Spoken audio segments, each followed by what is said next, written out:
ngayon unboxing tayo ng ating binili sa sa online shop. Naghahanap ka ng lagayan ng cellphone, dami ko nang binili. Ito na yung MotoWolf version 7.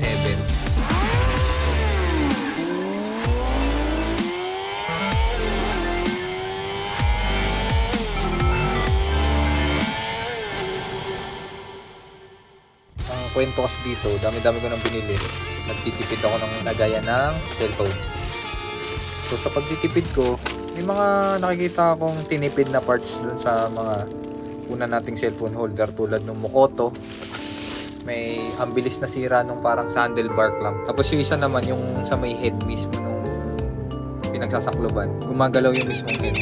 So yun yung mga tinipid siguro sa part ng phone holder na yun. Pero yung mismong phone holder, okay naman. Tapos, ang mga issue ko dun sa mga unang cellphone holder natin na yun, wala siyang holder sa paligid ng cellphone.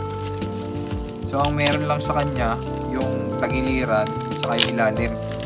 Tapos screw type kasi yung binili ko na yun. Since ito naman, nag-invest na tayo dito para talagang masabi natin hindi naman tayo malalaglagan ng cellphone.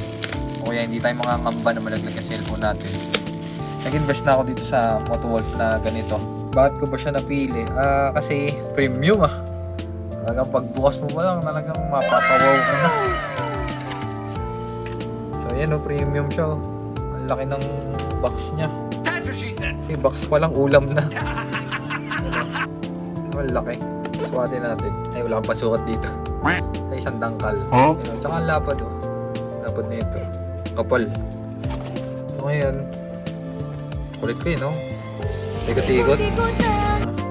May mahalaga pa ba dito? So siya ay MDL2832. Ano? Bigat. Ang premium niya.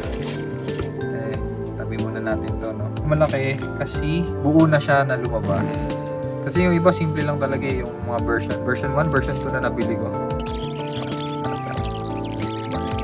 Para focus natin ay sa laman nito.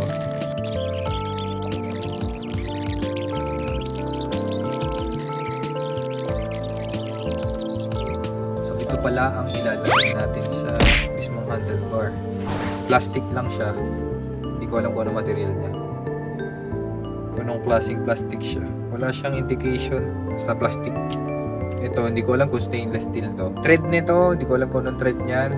Ito naman, mga something na kasama siya. Ito yung multi-tool, yun na lang itawag natin. Di siyang screwdriver. Tapos meron siyang parang panghigpit na ng natin, hexagonal screw natin or yung bolt. Dito, meron tayong ganito. Siguro dito, sa gilid. Para hindi dumulas.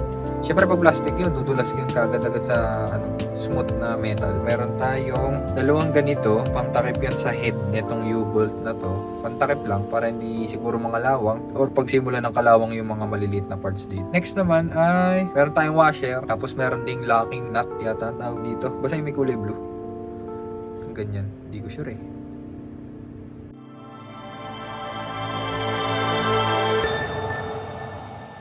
Subscribe. So ayun na, dito na tayo sa mismong natin. Mismong product natin. Ganda niya. Ganda nung pad. Oh, okay. So ito ay nahihila pala. Siyempre para lakihan yung ating grip. Yung mga tornilyo, hindi natin nga sure kung tatagal yan, stainless ba yan. Kasi yung mga nabili ko, yung iba kinakalawang na. Kaya dito, hindi natin masasabi kung tatagal to kasi hindi natin alam kung stainless. Itong product na to ay meron ding damper. Ayun na para siyang air suspension ng Rolls-Royce. May hangin. Hindi pa ako nakapag-test ng ganito na may suspension tube. Tignan natin kung tatagal or tunay ba yun. Pero yan, sa pag-adjust ng grip ito, gamit ka ng screwdriver sa ilalim para dito, para mahigpitan to. Meron din sa kabila para ma-adjust yung grip, yung wideness ng grip natin. Branding dito MotoWolf. Ito yung logo nila and ito yung pagtanggal. So yung spring niya higpit and ito nga yung padding, medyo malaki. Ito may padding din to hindi lang to basta plastic. Parang rubber plastic material something. Hindi lang basta plastic. Dito, ito rubber din to. Ito plastic, medyo rubber. medyo malambot compared dito. Ito medyo rubber din, ito medyo rubber. Ito din, medyo rubber, syempre. At ito sa taas na to, medyo rubber din yung feeling. Ito lang yung yung version na walang holder ng action cam compared dun sa luma nilang model or nas nauna dito. May mas nauna kasi ganito din yung orientation or yung profile, pero meron dito sa likod lagay ng action cam. So ito wala siyang action cam.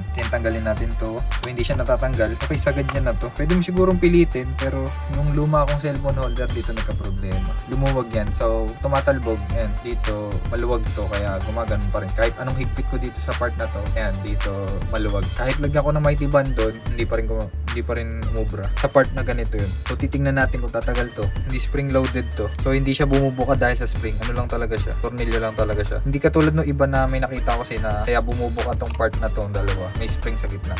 Ito walang spring. Hindi rin to anti-theft kasi 'di ba yung anti-theft meron yung parang may dala-dala kang key ng Motowolf key. So ito ay higpit lang talaga natin gamit ng daliri. Walang special tool. So ganun lang siya ka-basic. Tingnan natin kung tatagal. So ito naman alloy. Pare-pares tunog eh. Siyempre alloy din to, pero ito plastic. Ayan, mas hindi makalansing. Ito mas makalansing. Para siyang rubbery feel. So ayun, magkakaiba sila ng tunog. Kung naghahanap ka ng medyo premium looks, premium feel, ito talaga. Try natin sa cellphone. Ang cellphone ko ay Tecnopova. Tingnan natin notification. So ang cellphone natin ay Tecnopova Ultra 5G. Tingin ko kasya naman. So ang mahirap lang dito ay kapag iba-iba yung size ng cellphone na ilalagay mo. Kasi adjust mo to eh. Tigas ang kanyang clamp or grip clamp. And kung makikita natin, pwede pang i-adjust. Kalahati pa lang yung adjustment niya. Kalahati pa lang siya. Kalahati pa lang. So, Tecnopova, kasya. Ang screen yata nito ay 6.2 inches. Pero mahaba. Siguro kaya tablet dito. Charis, joke lang. Di ko alam. Mahirap lang siya tanggalin tsaka ilagay. Premium look na phone holder itong Motowolf na version na to. At saka pala, ito compact lang siya. Ito compact lang, maliit lang, cute. Hindi katulad nung iba na mahaba, yung stem kasi tawag nila. So ito, may liit lang siya. Sakali, madali itago yung parang stem niya sa likod. Yan mga bossing, no? Share ko na lang yung link dyan sa baba. And kung may tanong kayo, may gusto kayong ipatry dito sa cellphone holder natin, comment down below kayo para matry natin. Para hindi naman sayang yung pambili nyo dito.